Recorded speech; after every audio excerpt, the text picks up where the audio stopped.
رزق حلال دے مجھے اے میرے کبریا، دیتا ہوں تجھ کو واسطہ تیرے حبیب کا، دیتا ہوں تجھ کو واسطہ تیرے حبیب کا۔ الحمدللہ رب العالمین والصلاة والسلام علی سیدنا الانبیاء والمرسلین، اما بعد فاعوذ باللہ من الشیطان الرجیم، بسم اللہ الرحمن الرحیم، الصلاة والسلام علیک یا رسول اللہ وعلی آلک واصحابک یا حبیب اللہ، الصلاة والسلام علیک یا نبی اللہ وعلی آلک واصحابک یا نور اللہ۔ نبی رحمت، شفیع امت، مالک جنت، سراپا رحمت صلی اللہ علیہ وآلہ وسلم کا فرمان بابرکت نشان کا مفہوم ہے کہ تم اپنی مجلسوں کو مجھ پر درود پاک پڑھ کر آراستہ کرو، کیونکہ تمہارا یہ درود پاک پڑھنا بروز قیامت تمہارے لیے نور ہوگا۔ صلو علی الحبیب صلی اللہ تعالی علی محمد وعلی آلہ واصحابہ وبارک وسلم۔ مدنی چینل کے مشہور سلسلے اور چلنے والے سلسلے جو ایک طویل عرصے سے چل رہا ہے، احکام تجارت لے کر الحمدللہ آپ کی خدمت میں حاضر ہیں۔ یہ مدنی چینل کا ایسا سلسلہ ہے جو پروفیشنز کو، ٹریڈ کو، انڈسٹری کو، کامرس کو، تجارت کو، صنعت کو، مختلف پیشہ ورانہ جو امور ہوتے ہیں ان کو کور کرتا ہے۔ روزی روزگار کے معاملات کے حوالے سے شرعی رہنمائی ہمیں ملتی ہے، اخلاقی تربیت کے بھی یوں مدنی پھول مل جاتے ہیں اصلاح کے، کہ تجارت کے معاملے میں ہمیں کن کن امور کو پیش نظر رکھنا چاہیے۔ آپ کی سوالات بھی ہم شامل کرتے ہیں، جو آپ کی کوئریز ہوتی ہیں وہ بھی ہم لیتے ہیں، اور اس کے ساتھ ساتھ ہمارے مدنی چینل سے تعلق رکھنے والے اسلامی بھائی اس انڈسٹری میں، اس جو صنعت ہے، وہ جو شعبہ ہے، اس میں اتر جاتے ہیں، وہاں کے متعلقین سے جو ان کے ذہنوں میں سوال ہوتے ہیں وہ حاصل کرنے کی کوششیں کرتے ہیں۔ ویڈیو بھی ریکارڈنگ کی جاتی ہیں، آڈیو ریکارڈنگز بھی ہوتی ہیں، مفتی صاحب کی خدمت میں پیش کی جاتی ہیں، اور الحمدللہ دارالفتہ اہل سنت کے مفتی صاحب ہمیں شریعت مطہرہ کی روشنی میں ہماری الجھنوں کا جواب دیا کرتے ہیں۔ موضوع میرے علم میں تو ہے، مگر میں چاہوں گا کہ مفتی صاحب کی زبان مبارک سے آپ کو اس کا پتہ چلنا چاہیے۔ اہلاً و سہلاً و مرحباً، سلسلے میں خوش آمدید۔ آج جو ہمارے سلسلے کا موضوع ہے، کس گوشے کو کور کرنے کا ذہن ہے؟ الحمدللہ رب العالمین، والصلاة والسلام علی سید الانبیاء والمرسلین، اما بعد فاعوذ باللہ من الشیطان الرجیم، بسم اللہ الرحمن الرحیم۔ جو ذرائع آمدنی ہیں اس میں سے ایک ذریعہ آمدنی، ایک طریقہ کار بروکری کا بھی ہے۔ کچھ لوگ جو ہے وہ اپنی انویسٹ تو نہیں لگاتے، ان کے پاس اتنی انویسٹ نہیں ہوتی، لیکن مارکیٹ میں ان کے پاس تجربہ ہوتا ہے اور ایک نام بھی ہوتا ہے، مہارتیں ہوتی ہیں، مال کی جو پہچان ہے وہ بھی ہوتی ہے، تو وہ مختلف پارٹیوں کو سودے کرواتے ہیں۔ صرف ریئل اسٹیٹ میں نہیں، اور بھی جو ہول سیل مارکیٹنگ ہے، بہت سارے ایسے شعبے ہیں جس میں یہ مطلب کہ بروکر کے بغیر سودے ہونا ممکن ہی نہیں ہوتے۔ بعض اوقات یہ صورتحال ہوتی ہے، اتنا اہمیت کا حامل ہو جاتا ہے یہ اہمیت شعبہ، کا حامل ہے، ہزاروں لاکھوں لوگ اس شعبے سے وابستہ ہیں۔ چلیں جی مفتی صاحب، اگر آپ اجازت دیں تو ہم سوالات کا سلسلہ شروع کریں۔ نیت ہے پہلے جو ایک ویڈیو ہمارے پاس موجود ہے، ویڈیو سوال، وہ آپ کی خدمت میں پیش کیا جائے۔ تو چلیے جی، آپ بھی معلومات بڑھانے کا ذریعہ لیجئے۔ مجھے ایک بات یاد آ رہی ہے کہ ایک بار ہم کار پر سلسلہ کر رہے تھے، اور ایک پھر نوجوان کا جو اپنے انداز اور وضاحت اور معلومات سے جو ہمیں ملی، وہ تو جدید ذہنیت کا، ماڈرن جیسے ہوتے ہیں فیشنیبل، اس طرح کا نوجوان لگ رہا تھا، لیکن اس کو کار لینی تھی۔ اور وہ جو کار والا سلسلہ تھا، مدنی چینل کا شاید وہ نیا ناظر بنا تھا، اور وہ سوئچ کرتے کرتے کرتے احکام تجارت پر آیا، اور اس کو بہت ساری معلومات کار کی شریعت مطہرہ کے متعلق سے بھی ملی، اور اسے یہ بھی پتہ چلا کہ کار کے معاملے میں یہ بھی ہو سکتا ہے اور ان چیزوں کو بھی چیک کر لینا چاہیے. تو چلیے معلومات بڑھاتے ہیں اور ذہن کو وسیع کرتے ہیں. دیکھتے ہیں آج ہمیں کیا سوال پہلا مل رہا ہے. جی مفتی صاحب یہ فرمائیے گا کہ دکاندار سے اور کسٹمر سے دونوں طرفہ کمیشن لینا کیا یہ درست ہے؟ اس کی رہنمائی فرمائیے گا. دونوں طرف سے کمیشن, اے سے بھی اور بی سے بھی, اور اے اور بی کا سودا کروانا ہے, کیا حکم ہے مفتی صاحب؟ دو طرفہ کمیشن ہوتی ہے, زیادہ تر ریئل اسٹیٹ میں لی جاتی ہے. بروکر یا ریئل اسٹیٹ ایجنسی والا دونوں کو باؤنڈ کرتا ہے بسا اوقات کہ آپ دونوں ہی مجھے کمیشن دیں گے. ٹھیک ہے. اور ایسا بھی ہوتا ہے کہ ایک دوسرے کو نہیں پتا ہوتا کہ یہ اس سے بھی لے رہا ہے. پہلے تو کمیشن ایجنٹ کا کردار ہے کیا, مطلب فقہ اسلامی نے اس کا کردار کیا وضع کیا ہے, ٹھیک, اس کی حیثیت کا تعین, اس کی حیثیت کا تعین. ماشاءاللہ, ٹھیک ہے. جو بروکر ہے وہ در حقیقت اپنی پارٹی کا نمائندہ ہے. اپنی پارٹی کا نمائندہ ہے. اوکے. مثال کے طور پہ جس نے اسے کہا کہ میرا مکان جو ہے وہ بیچ دو. ٹھیک ہے.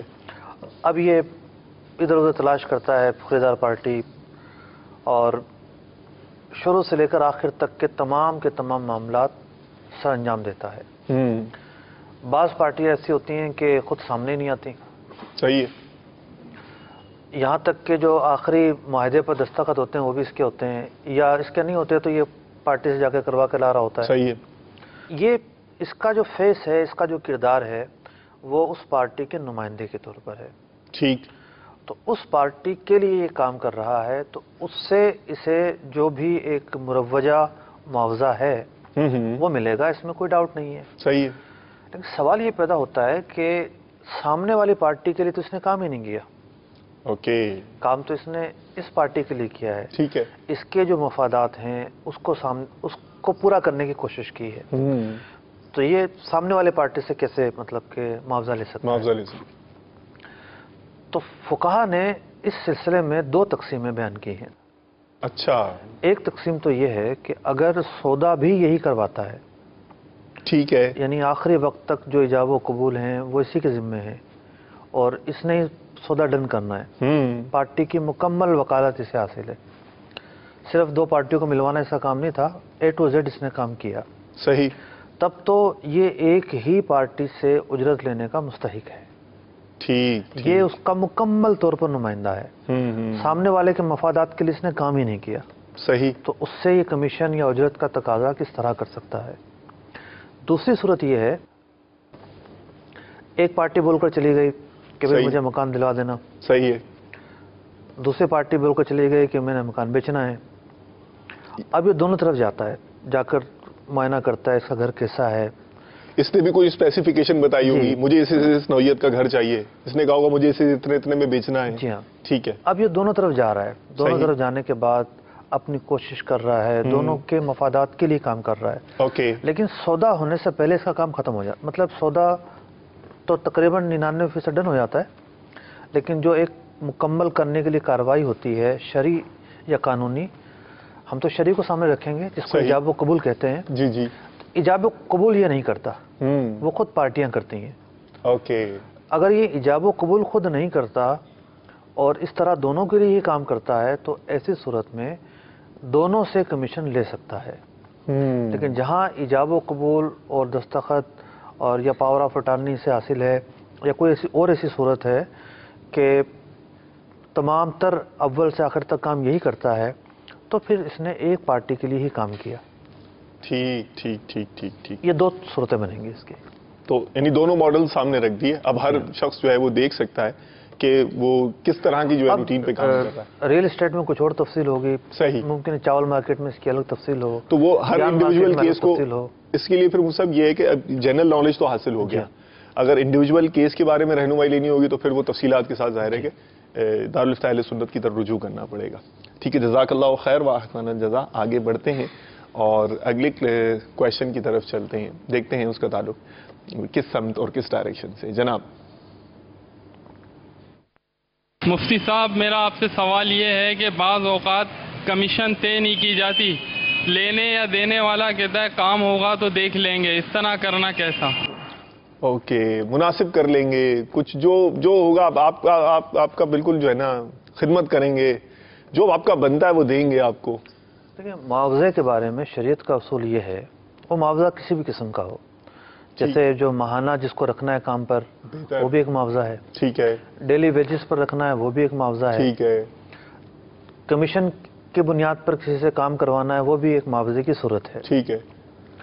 تو جب بھی کسی کے ساتھ معاوضے کا کوئی معاملہ ہوگا تو وہاں پر معاوضہ کتنا ہوگا اور اس کی نوعیت کیا ہوگی اور ادائیگی کی نوعیت کیا ہوگی, یہ 3 سے 4 چیزیں طے کرنا ضروری ہوتی ہیں. ٹھیک, مطلب یہ صرف اخلاقی تقاضا نہیں ہے بلکہ یہ شرعی تقاضا ہے. اگر اس تقاضے کو پورا نہ کیا جائے تو ایسا جو عقد ہے وہ عقد فاسد قرار پاتا ہے, اللہ اکبر, یعنی گناہ کا کام قرار پاتا ہے. یہ اس کا حکم ہے. صحیح, تو صحیح, وجہ اس کی یہ ہے کہ پھر جھگڑے ہوتے ہیں. ویری نیچرل, مطلب پلمبر کو لے آئے یا جو ہے وہ کارپینٹر کو لے آئے, ٹھیک ہے, اجرت طے ہی نہیں کی, بعد میں جھگڑا ہو رہا ہے. صحیح ہے, وہ کہہ رہا ہے اتنے کا کام ہے, اس کو کہا کہ جی میرا مال بکوا دو, آپ کو کمیشن مل جائے گی مناسب. اب وہ کتنی مناسب ہے نہ اس کو پتا نہ اس کو پتا. ہاں, ان کے مناسب اور ان کے مناسب میں فرق پڑ گیا. اچھا, پھر یہ ہے کہ بعض مارکیٹوں میں جیسے ریئل اسٹیٹ میں ایک زیادہ تر لوگ جو ہے نا 2% پر کام کرتے ہیں, ٹھیک ہے, لیکن اس میں بھی پارٹیاں جو ہے وہ بارگیننگ کر رہی ہوتی ہیں, یعنی بکوانے والا یا خریدار بروکر سے بارگیننگ کر رہا ہوتا ہے. ٹھیک ہے, تو پہلے سے طے کر لیا جائے کہ کمیشن کا تناسب کیا ہوگا, صحیح, کتنی کمیشن ہوگی. اگر وہ پیسوں میں ہے تو پیسوں کے ذریعے اتنے ہزار آپ کو ملیں گے یا اتنے 100 آپ کو ملیں گے.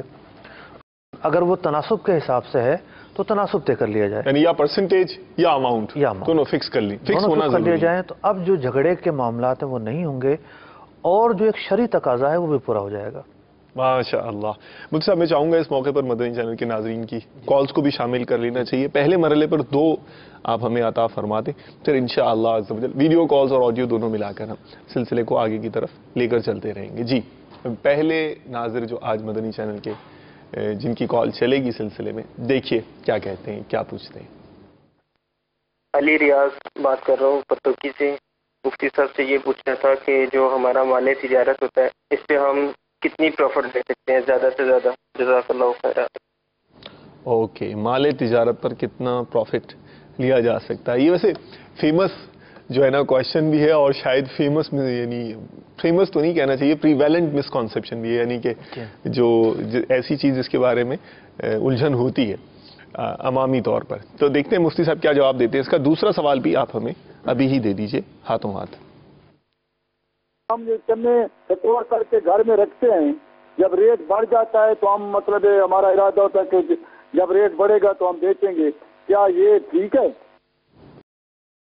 چنے ہم گھر پہ رکھتے ہیں اور انتظار کرتے ہیں ریٹ جو ہے مناسب ہو جائے, اس کا بڑھ جائے تو پھر ہم اس کو جو ہے مارکیٹ میں لے کر آتے ہیں. تو یہ پریکٹس, اس کے بارے میں یہ جو ہے نا وہ رہنمائی حاصل کرنا چاہ رہے ہیں. پہلے سوال کی طرف اگر آپ کرم فرمائیں. وہ جو مس کنسپشن ہے, کنسپشن جو ہے اس کی ایک وجہ یہ بھی ہے, کچھ حلقوں کی طرف سے بات پھیلائی گئی ہے کہ نفع کی جناب ایک مقدار ہے اور اس طرح نہیں, اس طرح ہے معاملہ. بعض جو ہے وہ لوگ جن کے ہاتھ میں قلم ہوتا ہے اور علم نہیں ہوتا, صحیح, تو وہ دین کے معاملے میں بھی جو ہے وہ بے باکی بھی شاید ہوتی ہے, اور جو چاہے لکھ رہے ہوتے ہیں. ٹھیک ہے, شریعت مطہرہ نے دونوں کو آزاد رکھا ہے. تجارت ترازی طرفین کا نام ہے, باہمی رضامندی کے ساتھ جو طے ہو جائے اس کا نام ہے. اوکے, یعنی اللہ اور اس کے رسول عز و جل و صلی اللہ علیہ وسلم کی طرف سے یہ کتنی بڑی آسانی ہے. ماشاء اللہ. اب کوئی مقدار بیان کر دی جاتی, کوئی فیصد بیان کر دی جاتی, تو اب جو تجارت کے موسم ہے وہ اوپر نیچے ہوتے رہتے ہیں. صحیح, کبھی قحط پڑتا ہے تو کبھی جناب وہ فراوانی ہو جاتی ہے, تو کبھی کیا حالات, تو کبھی کیا سفر الگ, حضر الگ. تو شریعت مطہرہ نے, چونکہ یہ تجارت جو ہے وہ انسان کی ضرورتوں کو پورا کرنے کا ایک ذریعہ ہے. ماشاء اللہ. تو جو چیز اتنی اہم ہے وہاں اتنی آسانیاں رکھی گئی ہیں. مرحبا. تو یہ آسانی ہے ہمارے لیے کہ ڈکٹیشن میں بھی مدنی پھول چلے گا. کوئی مقدار, ماشاءاللہ, مدینہ کوئی مقدار نہیں رکھی. صحیح. لینے اور دینے والا جس قیمت پر راضی ہو جائیں, مطلب خریدار کو یہ حق حاصل ہے کہ وہ پیسے توڑوائے. ٹھیک ہے, اور وہ مجبور نہیں ہے کہ اسی سے لے گا. صحیح. مارکیٹ میں بہت سارے لوگ بیٹھے ہیں, وہ کسی سے بھی جا کر لے سکتا ہے. Of course. تو اس کو یہ حق حاصل ضرور ہے کہ وہ پیسے توڑوائے, لیکن اگر وہ اس کے ساتھ اتفاق کر لیتا ہے بیچنے والے کے ساتھ, ٹھیک ہے, تو اسی اتفاق کرنے کا نام معاہدہ ہے. تو جب یہ باہم رضامندی کے ساتھ معاہدہ کر رہے ہیں تو اس میں کسی قسم کا کوئی بھی جو ہے وہ آر کی بات نہیں ہے، گناہ کی بات نہیں ہے. ٹھیک ہے. ہاں یہ الگ بات ہے کہ کچھ اخلاقی تقاضے ہوتے ہیں. ٹھیک ہے. بعض اوقات دکاندار جو ہے وہ نیا گاہک دیکھ کر کچھ زیادہ مہنگی بیچ دیتے ہیں. صحیح. تو پھر اتنی قیمت رکھنی چاہیے کہ جس کو مارکیٹ میں آر نہ سمجھا جائے. خلاف مروت کاموں سے بچنا بھی آداب میں سے ہے، ماشاء اللہ، محاسن میں سے ہے. مرحبا. اچھا مفتی صاحب، اس میں یعنی کوئی یہ مدنی پھول بھی عطا فرما دے. اب اس میں بھلے یعنی اب ظاہر ہے کہ کچھ بھی منافع رکھا جائے تو بھلے اب کچھ بھی چرب زبانی ہو، کوئی بھی انداز ہو، کوئی بھی پریکٹس ہو، زیادہ سے زیادہ ہائی لائٹ کر دیا جائے. مال حرام تو نہیں کہا جائے گا. اگر ایک شخص جو ہے وہ 100 روپے کی چیز کے 1000 روپے مانگ لیتا ہے، ٹھیک ہے، تو اسے مال حرام تو نہیں کہیں گے. لیکن اب اس میں اب وہ کہے کہ یہ ہے ہی اتنے کی، پڑتی اتنے کی ہے، جو عام طور پہ انداز ہوتے ہیں لبھانے کے، یہ اور چیز ہے. اوکے. اگر وہ جھوٹ کو شامل کرتا ہے، دھوکے کو شامل کرتا ہے، تو پھر اس کی تو قواعد موجود ہیں. ہم تو یہ بیان کر رہے ہیں کہ وہ چیز اس کے سامنے ہے، اس میں کوئی ایسی بات نہیں ہے، نہ وہ چھپا رہا ہے. ماشاءاللہ. تو صرف مہنگا بیچنا یا من پسند ریٹ پر بیچنا، اس سے تجارت حرام نہیں ہو جاتی. بہت خوب، جزاک اللہ خیر و احسن الجزا. وہ چنے والا کویشچن تھا مفتی صاحب، جس پہ مارکیٹ کے چڑھنے کا یا کسی مناسب ریٹ کے آنے کا انتظار کرنے کا جو انہوں نے پریکٹس بتائی ہے. ذخیرہ اندوزی کی بھی 2 سے 3 صورتیں بنیں گی. اچھا. بعض اوقات ذخیرہ اندوزی کرنا بہت ضروری ہے. انٹرسٹنگ. مطلب یہ بھینسوں کو جو چارہ ملتا ہے، جانوروں کو جو چارہ ملتا ہے، صحیح ہے، صحیح ہے، یہ جو بھوسا نکلتا ہے، اگر یہ سال تک اسٹاک نہ ہو، مطلب عام طور پر جو چھوٹے کسان ہیں گاؤں دیہات کے اندر، وہ یہ کرتے ہیں کہ گندم سے فارغ ہونے کے بعد جو بھوسا ہے اس کی ڈھیریاں بنا کر اسے لیپ دیتے ہیں. صحیح. اور پھر پورا سال اس کو آہستہ آہستہ استعمال کرتے رہتے ہیں. ماشاءاللہ. اچھا، یہ وہ ہیں جن کی اپنی ضرورت اپنی زمین سے نکلا. ٹھیک ہے. اب جن کی اپنی زمین سے نہیں نکلا تو جو تاجر حضرات ہیں وہ جمع کر لیتے ہیں. صحیح. اور تاجر اپنے پاس اسٹاک رکھتے ہیں اس مال کا، اور وہ اسٹاک جو ہے پورا سال جانوروں کے کام آتا رہتا ہے. ماشاءاللہ. اب جیسے کراچی جیسے شہر میں گندم کی کتنی مطلب کہ کھپت ہے. صحیح. اب اس گندم کو تاجر اسٹاک ہی نہ کریں. صحیح. جیسے گندم آئے اور 1 مہینے کے اندر اندر سب بچ رہی ہے تو باہر بھیج دو جی، باہر ملک بھیج دو. گھروں میں جگہ ہی نہیں ہوگی، ڈیمانڈ تو ہر جگہ ہوتی ہے. تو پھر پورا سال کیسے کھائیں گے؟ اوکے. تو یہاں بھی غلط فہمی ہے کہ بعض لوگ سمجھتے ہیں ذخیرہ اندوزی مطلقاً گناہ ہے، مطلقاً منع. ایسا نہیں ہے. شریعت مطہرہ کی جو تعلیم ہے وہ حکمت پر مشتمل ہے. مرحبا. مقاصد پر مشتمل ہے، بے مقاصد نہیں ہے. وہ ذخیرہ اندوزی منع ہے. یعنی منع کی صورت کیا ہے؟ جب قحط کا عالم ہو، قحط پڑا ہوا ہے اور ایک شخص جو ہے اس نے اپنے مکان میں جو ہے وہ کھانے پینے کی چیزیں یا جانوروں کے جو استعمال کی چیزیں ہیں وہ اس نے رکھی ہوئی ہیں اور وہ نہیں بیچ رہا جی. صحیح. تو قحط کے وقت ذخیرہ اندوزی کرنا گناہ ہے. اور جو احادیث جن میں مذمت آئی ہے ذخیرہ اندوزی کرنے کی، ان کا تعلق قحط سے ہے. ٹھیک. پھر ذخیرہ اندوزی جو ہے اس کا تعلق جو ہے، اس کی ممانعت کا تعلق ان چیزوں سے ہے جو انسان کی خوراک یا جانوروں کی خوراک سے تعلق رکھتی ہو. ماشاءاللہ. جانوروں کا بھوسا، چارہ وغیرہ، یا انہوں نے چنے کا سوال کیا، تو انسان یا جانوروں کی خوراک ہو اور قحط کا عالم ہو، جب ذخیرہ اندوزی کرنا منع ہے. اس کے علاوہ ذخیرہ اندوزی کرنا منع نہیں ہے. ماشاءاللہ. بہت پیاری گائیڈ لائنز ماشاءاللہ مفتی صاحب، اور امید ہے کہ بہت ساری مسکانسیپشن اس سے دھل گئی ہوں گی. تو اب یعنی چاہے وہ سٹیل ہو، چاہے وہ گولڈ ہو، اگر ریٹ جو ہے ابھی لے لیا اور پھر ظاہر ہے کہ ریٹ وہ انفلیٹ کرے گا اور کوئی اور شرعی خرابی نہیں ہے، تو ظاہر ہے کہ یہ ٹرانزیکشنز جو ہیں یہ جو شرعاً تو جائز ہوں گی، لیکن ممکن ہے کہ بعض چیزوں کے بارے میں کوئی قانون ہو. ٹھیک ہے نا. جیسے پیٹرول ہے، اب کوئی اس کو ذخیرہ اندوزی کرنا شروع کر دے. ٹھیک ہے. اب وہ اس کے حوالے سے تو قانون یہ ہوگا کہ آپ کہاں ذخیرہ اندوزی کر رہے ہیں، احتیاطی تدابیر ہے یا نہیں ہے. اس کے علاوہ ممکن ہے اور چیزوں پر ایسے قوانین ہو. تو کوئی اگر حکومتی قوانین ہیں اس حوالے سے وہ ایک الگ بات ہے، ان کو بھی فالو کرنا ہوگا. لیکن شرعی اعتبار سے جو شرائط میں نے بیان کر دی. مرحبا. بہت پیارا جی. اگلے ویڈیو کویشچن کی طرف ہمیں لے کر جائیے اور دیکھتے ہیں کہ یہ اسلامی بھائی کیا پوچھنا چاہ رہے ہیں. صلو علی الحبیب صلی اللہ تعالی علی محمد وعلی آلہ واصحابہ وبارک وسلم. السلام علیکم ورحمۃ اللہ وبرکاتہ. وعلیکم السلام ورحمۃ اللہ وبرکاتہ۔ مفتی صاحب میرا سوال یہ ہے، بعض اوقات مقرر شدہ کمیشن سے کم دی جاتی ہے، ایسا کرنا کیسا؟ مقرر کردہ کمیشن سے کم دے دیتے ہیں، اور یہ انڈسٹری کے ہی یعنی فیلڈ کے ہی اسلامی بھائی لگ رہے تھے۔ ہر شعبے میں ہے یہ، مطلب کہ مزدور کو رکھیں گے، طے کر لیں گے، پھر چھڑوائیں گے، طے کرتے ہوئے آپ بارگیننگ کر لیں، صحیح کہ نہیں ہم آپ سے جو سودا کر رہے ہیں اتنے میں نہیں اتنے میں کر رہے ہیں، اتنے میں کریں گے، اس کی گنجائش ہے۔ اب وہ آگے کام کر لیا جب طے ہو جائے تو پھر جو ہے جتنا طے ہوا ہے اتنی ہی دینا لازم ہے، لازم ہے، حق العباد کا مسئلہ ہے۔ اللہ اکبر، اللہ اگر آپ اس کی رضامندی کے بغیر رکھیں گے یا اس پر مطلب کہ جبر کر کے رکھیں گے، اس کی دلی رضامندی کے بغیر رکھیں گے تو اس کی حق تلفی ہوگی۔ لیکن جب آپ بارگیننگ کر رہے تھے تو حق ثابت نہیں ہوا تھا، آپ کا سودا ہی نہیں ہوا تھا، ٹھیک ہے، آپ آزاد تھے، اتفاق ہی نہیں کیا تو سودا ہی نہیں ہوا۔ آپ نے ایک سے بارگیننگ کی، سمجھ میں نہیں آیا، دوسرے کے پاس چلے گئے، یہ اختیار تھا۔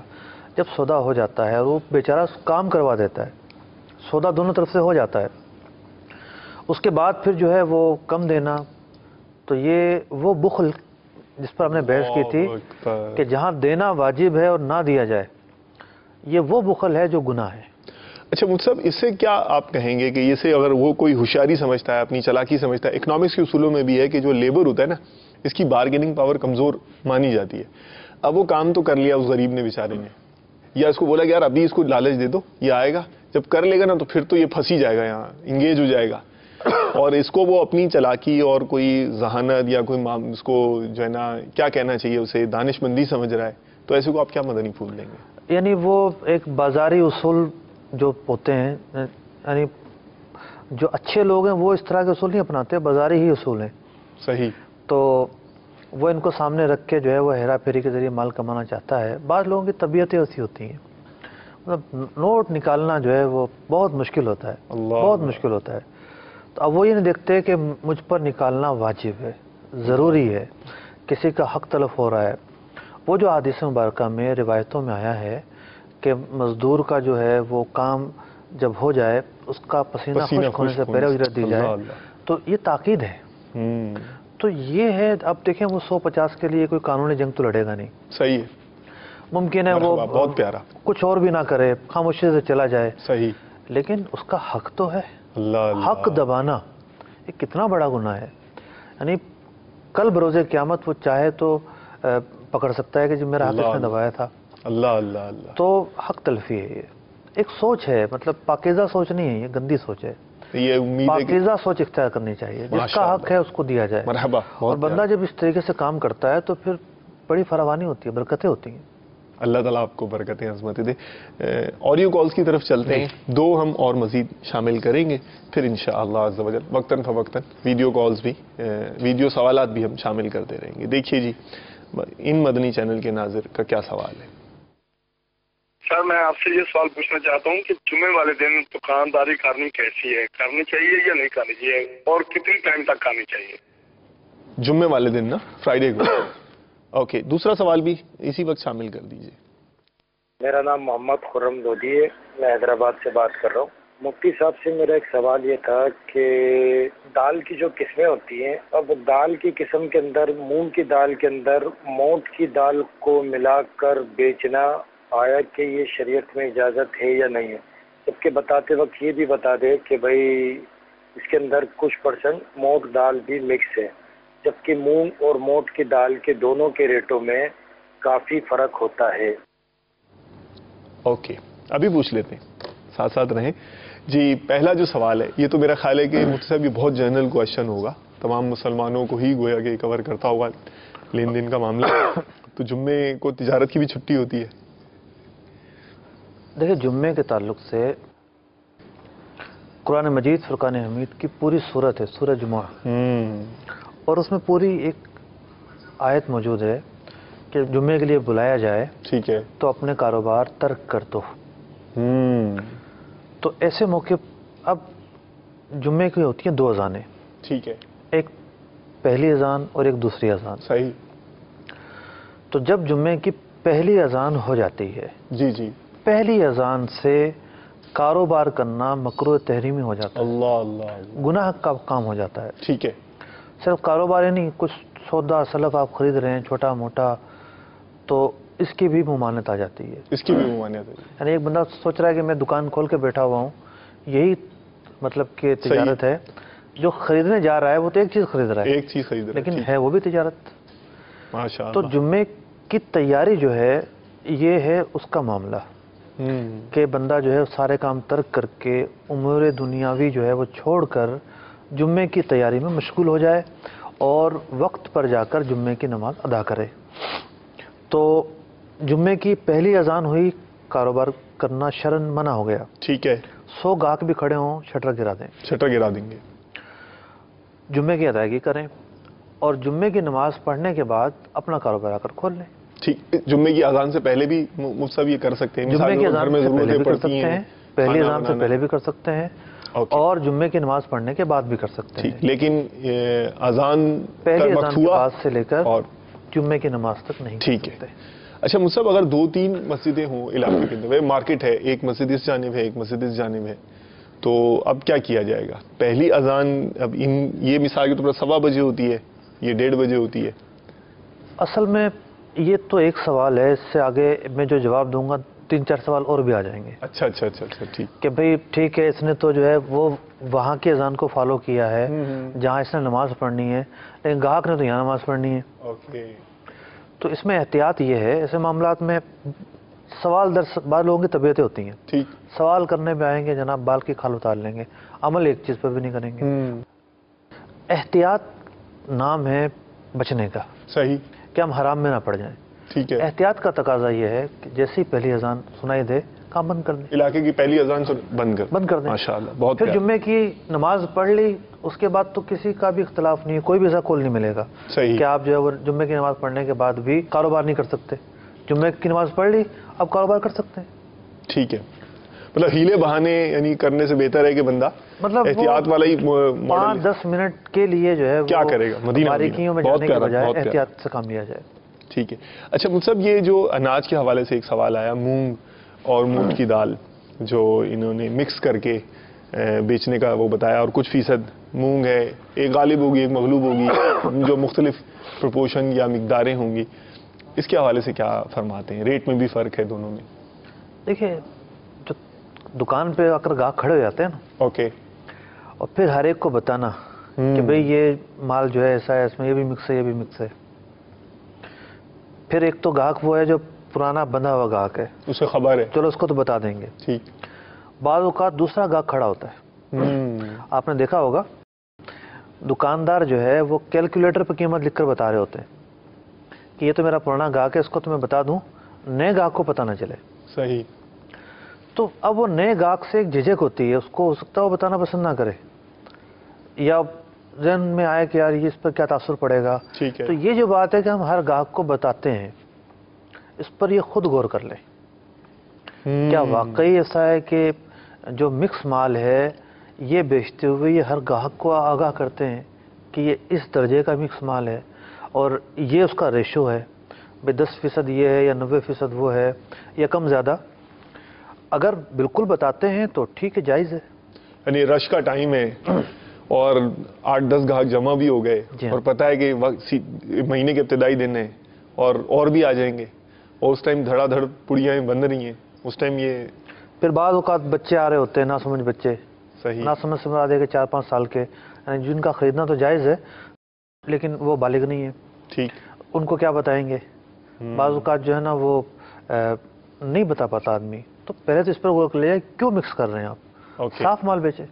صحیح. دونوں الگ الگ چیزیں کر کے بیچیں. پھر یہی چیزیں جو ہے یہ دال موٹ وغیرہ پھیری والے بیچ رہے ہوتے ہیں. میں نے تو آج تک کوئی بھی پھیری والا ایسا نہیں دیکھا جو بسوں میں جو ہے پھیری کرتے ہوئے یہ بتا رہا ہو کہ جی یہ جو دال موٹ ہے یہ دوسرے درجے کی ہے، اس میں کچھ مکسنگ بھی ہے. اللہ آج تک ایسا اتفاق نہیں ہوا. سبحان اللہ. عقل مند کو اشارہ کافی ہے جو مفتی صاحب نے. یعنی دھوکہ اگر ہے تو وہ گناہ ہے. ہاں، مطلب احتیاط کا مدنی، جہاں دھوکہ پایا جائے گا وہاں ظاہر بات ہے گناہ بھی ہو جائے گا. ٹھیک ہے جی، اگلے ویڈیو کال کی طرف چلتے ہیں. صلو علی الحبیب صلی اللہ تعالی علی محمد وعلی آلہ واصحابہ وبارک وسلم. السلام علیکم ورحمۃ اللہ وبرکاتہ. وعلیکم السلام ورحمۃ اللہ وبرکاتہ. میرا مفتی صاحب سے سوال یہ ہے کہ بروکر حضرات لینے والی پارٹیوں کو تقریباً اس کی خوبیاں بتاتے ہیں اور بیچنے والی کو اس کی خامیاں بتاتے ہیں تاکہ قیمت کم ہو. ایسا کرنا کیسا ہے؟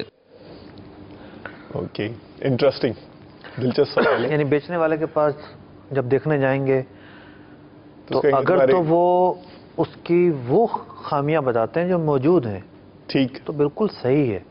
اوکے، یہ ایک دانش مندی ہے. صحیح. اسے بتایا جائے کہ جی دیوار میں کریک ہے، ٹھیک ہے، چھت آپ کی اس نوعیت کی ہے، آپ کی جو ہے وہ بجلی کی جو فٹنگ ہے اس نوعیت کی ہے، ٹھیک ہے. یہ سب چیزیں جو پائی جاتی ہیں اس کی نشاندہی کرتے ہیں تو ٹھیک ہے. اوکے. یا اناج مارکیٹ کے اندر ہیں اور وہ بتاتے ہیں کہ جی یہ مال تو اس درجے کا ہے، اس میں تو خشکی ہے، تری ہے، جو بھی چیز ہے.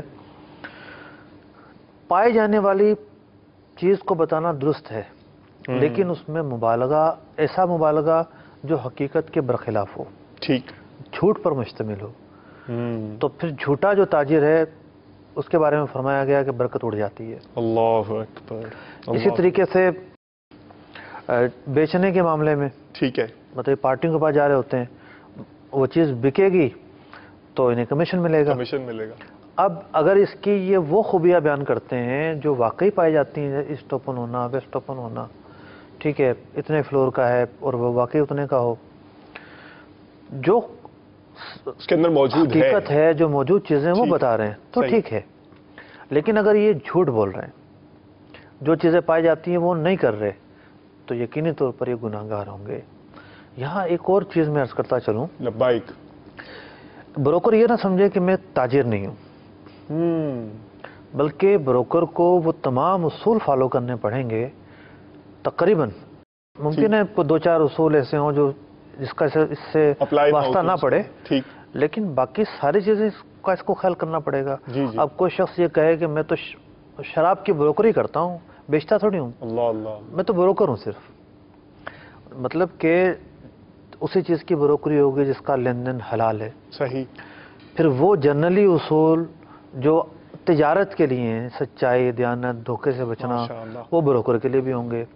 اسی طریقے سے وہ جو چیزیں ہیں کہ ملک میں آنے سے پہلے سودا نہ ہو، مطلب ملک میں آنے کے بعد سودا ہو، قبضے کے بعد سودا ہو. اسی طریقے سے جو ہے وہ اور جو مطلب کہ پیمائش کے اصول ہیں. اب مثال کے طور پر وہ چیز ہے 40 کلو اور یہ بتاتا ہے 45 کلو، تو تاجر کے لیے بتانا بھی اس طرح کا گناہ ہے اور بروکر کے لیے بتانا بھی گناہ ہے. تو بروکر جو ہے وہ کسی بھی طرح تاجر سے کم نہیں ہے. تو دیگر جو اصول ہیں، دیگر جو اخلاقیات ہیں، دیگر جو شرعی قوانین ہیں، اس کو بھی فالو کرنے پڑیں گے. ٹھیک. اچھا صاحب، یہ ارشاد فرمائیں کہ بعض اوقات یہ عمومی شاید میں اگر کہوں کہ یہ ہوتا ہے رجحان کہ ایک چیز کے اندر کچھ پازیٹیو پوائنٹس بھی ہیں اور کچھ نیگیٹو پوائنٹس بھی ہیں، کمزوریاں بھی ہیں اور مضبوطیاں بھی ہیں. ہر شخص اپنے اپنے حصے کو لے کر بیٹھ جاتا ہے. سامنے والا تو اس کی کمزوریاں ہی پہلے سامنے رکھے گا اور وہ مضبوطیوں کا اعتراف نہیں کرے گا. ادھر مضبوطیوں والا کمزوریوں کو تسلیم کرنے کے لیے تیار نہیں ہوگا اور وہ وہ مضبوطی کا نعرہ لگاتا ہوگا. دیکھیں بعض اوقات ہوتا ہے کہ اگر کسی چیز میں 2-3 خامیاں بیان کی جا رہی ہیں تو اس کا مطلب یہ ہے کہ باقی چیزیں تو ٹھیک ہیں. اوکے. تو خامیوں پر تو ڈیبیٹ ہوگی نا.